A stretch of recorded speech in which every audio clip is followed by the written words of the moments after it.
జై భీమ్. అక్క మాయావతి గారి నాయకత్వాన్ని బలపరుస్తూ బీజేపీ, కాంగ్రెస్ ఆధిపత్య వర్గాలకు సంబంధించినటువంటి పార్టీ ఏ పార్టీ అయినా బీసీ, ఎస్సీ, ఎస్టీ, మైనార్టీలకు, ఈ దేశ పునాదుల మీద నిలబడ్డటువంటి జాతులకు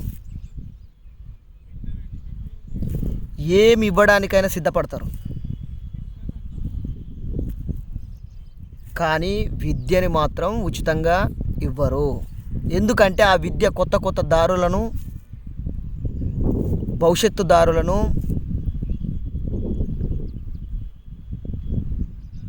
మార్గదర్శకాలను చూపిస్తుందని చెప్పేసి విద్యను ఉచితంగా ఇవ్వడానికి ఒప్పుకోదు. అందుకే కాంగ్రెస్ ప్రభుత్వం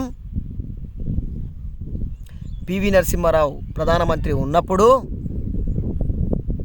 ప్రైవేటీకరణ బిల్లు తీసుకొచ్చిందే బడుగు బలహీన వర్గాలను వాళ్ళ ఎడమకాలు చెప్పు కింద ఉంచుకోవడానికి ప్రైవేటీకరణ తీసుకొచ్చారని చెప్పేసి తెలియజేసుకుంటా ఉన్నాను.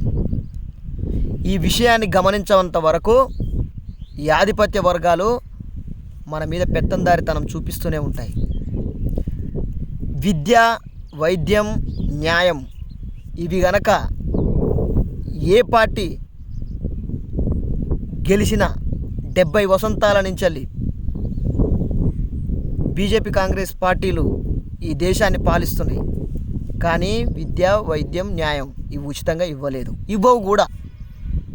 బీజేపీ మేనిఫెస్టో ఏంటి? విద్య, వైద్యం. మరి బీజేపీ కేంద్రంలో ప్రభుత్వం పాలిస్తుంది కదా, బీజేపీ ప్రభుత్వం గవర్నమెంట్ ఫామ్ చేసింది కదా, మరి విద్య, వైద్యం, న్యాయం ఎందుకు ఉచితంగా ఇవ్వట్లేదు? వాళ్ళకి ఇవి ఇస్తే మన జాతులు అభివృద్ధి చెంది ఆర్థికంగా బలపడి వాళ్ళకు ధీటుగా ప్రశ్నించి నిలబడతారని చెప్పేసి అవి ఇవ్వట్లేరు. కాంగ్రెస్ పార్టీ ప్రైవేటీకరణ బిల్లు తీసుకొస్తే అదే బీజేపీ పార్టీ సాంప్రదాయబద్ధంగా నడిపిస్తున్నటువంటి వాస్తవాలు తప్ప ఏనాడన్నా మార్పు చెందిందా? చెందలేదు. కాబట్టి ఇప్పటికైనా గమనించండి, ఇప్పటికైనా మీరు గ్రహించినట్లయితే భారత రాజ్యాంగం అనేది రద్దు చేయబడుతుందనేది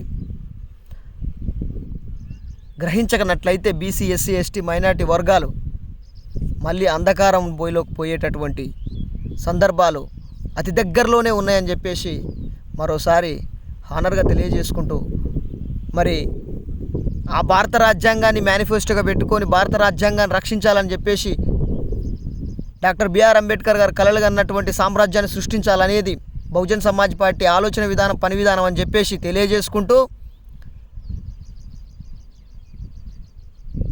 మరి ఏనుగు గుర్తుకు ఓటేస్తే తప్ప బహుజన్ సమాజ్ పార్టీ రక్షించబడదని చెప్పేసి మరోసారి తెలియజేసుకుంటా ఉన్నాను.